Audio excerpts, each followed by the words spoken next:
Hey guys, it's Trekyards time. He's Commander Cockins. He's Captain Foley, and we're back, Stuart. Has there been a time travel loop, so we're doing the same video again? No! But we are doing a follow-up on what we did last weekend, talking about the Texas class, the automated starship from Lower Decks. We learned a little bit more about it this episode, and we're going to talk about it. So. And you know how you said, poignantly, I don't think that a artificially controlled, robot-controlled ship is a good idea. Well, episode 10 proves you are correct. Good job. But and the entire history of Star Trek. Yes, and science fiction as well is often the case.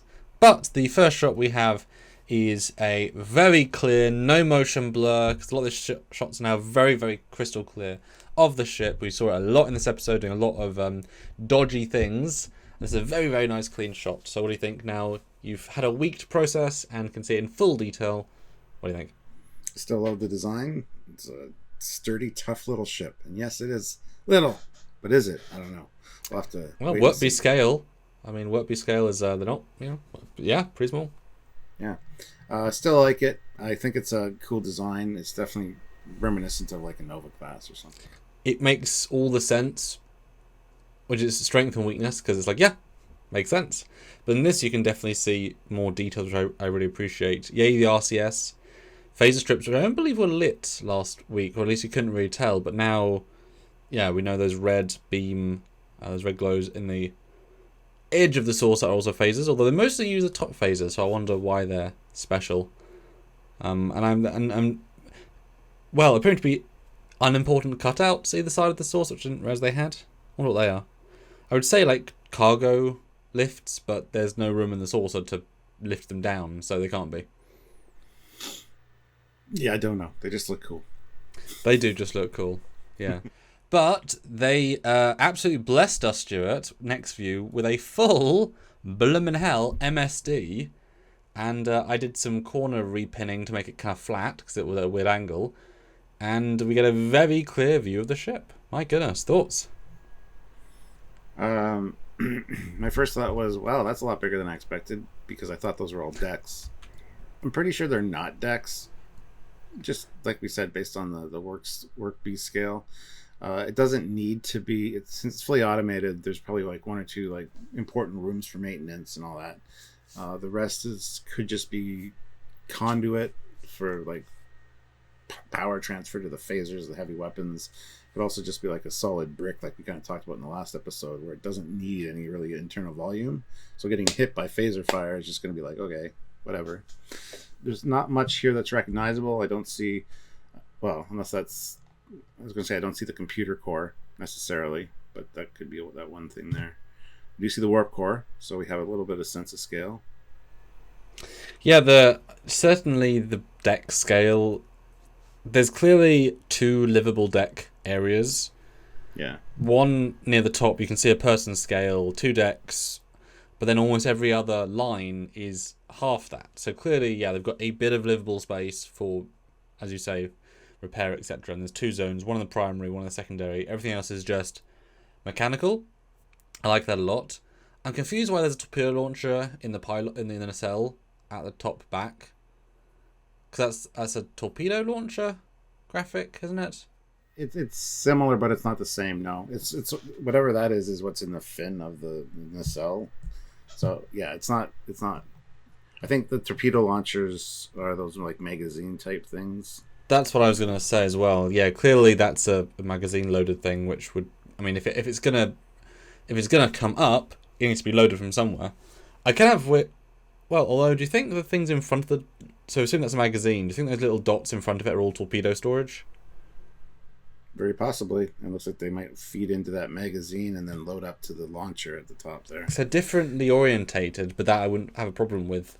Because you'd want a lot of torpedoes, and they had, 8? Well, we'll see in a minute, we had 8 launchers.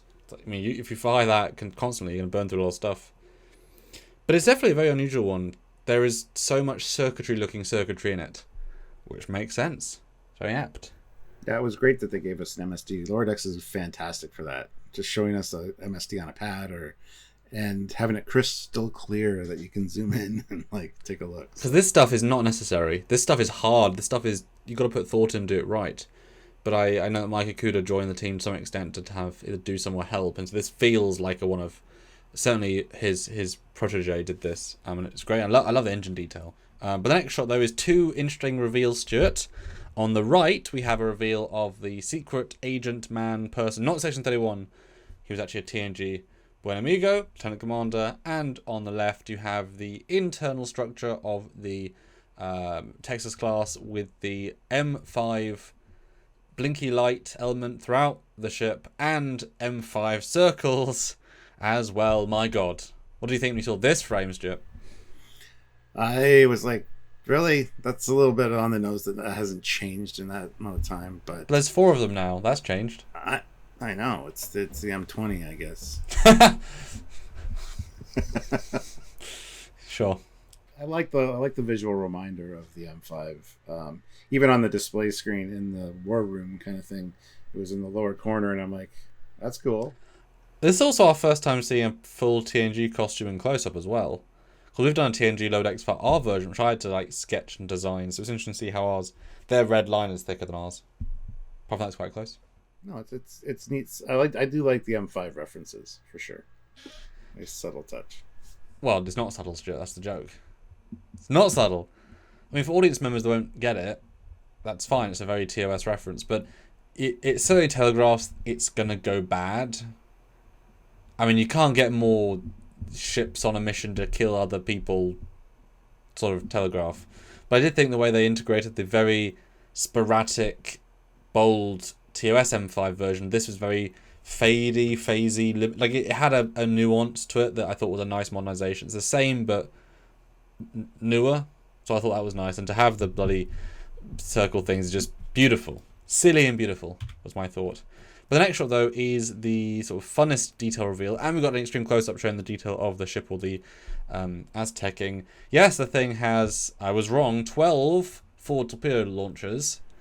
And you yes, assume 12 facing rear, too. Well, actually, no, it would hit the... No, you would not assume that, Stuart, because it'll blow itself up. And yeah, it fires both normal torpedoes and purple, which splits into, I believe, 7 or 8 other torpedoes. So what do you think? Because this was definitely a moment when it came in. Loved this reveal because we were wondering where the photon torpedoes launchers were in our last look at the Texas class. And this is actually a great idea. This is like a modern-day stealth fighter. You can't see the missiles on it because they're actually tucked away in bays. The doors have to open and then the missiles come out.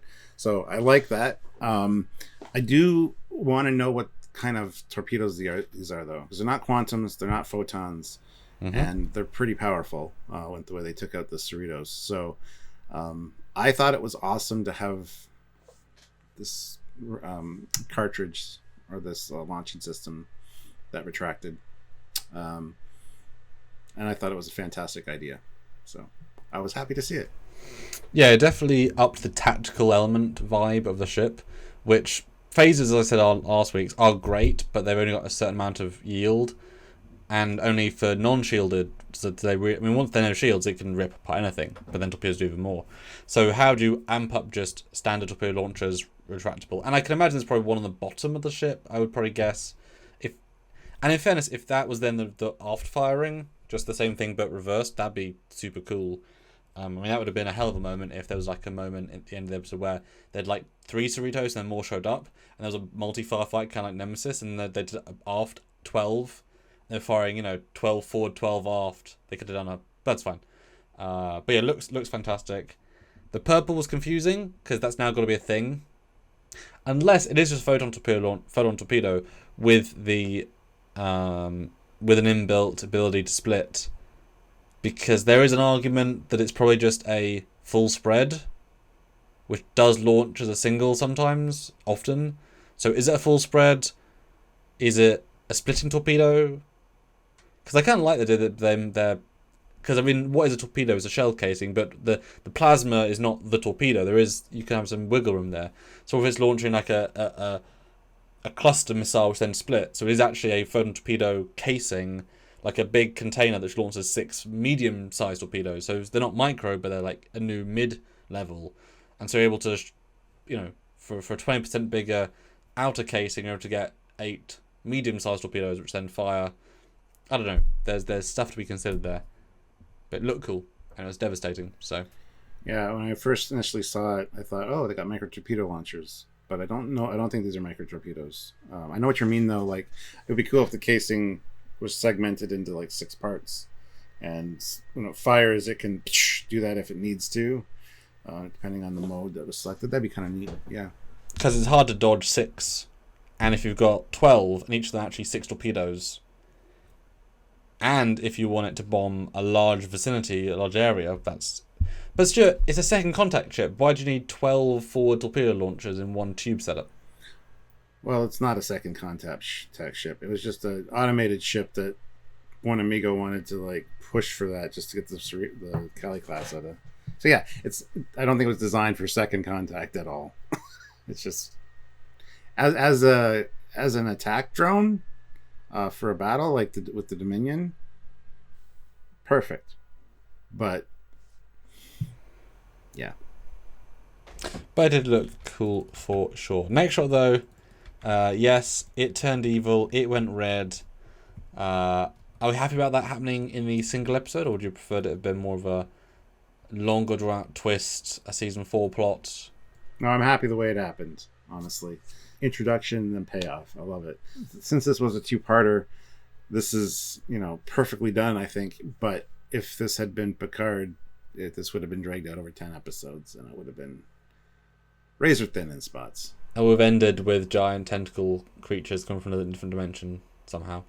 But all that being said, there's your next look at the Texas class. It kind of came and went, got destroyed. All 3 of them are gone now, and yeah. If you learn anything more about it, we'll let you guys know. But in the meantime, if you haven't checked out our other video about it, go watch it. That was last week.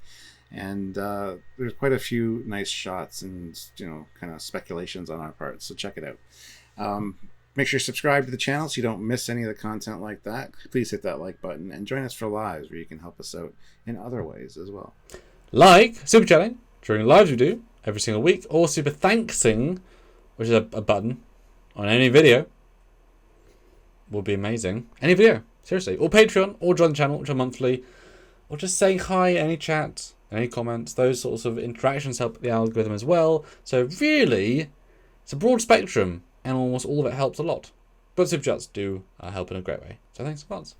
That's right. So until next time, he's Commander Cocking. He's Captain Foley. And we'll see you later. Bye, guys. Bye, everybody.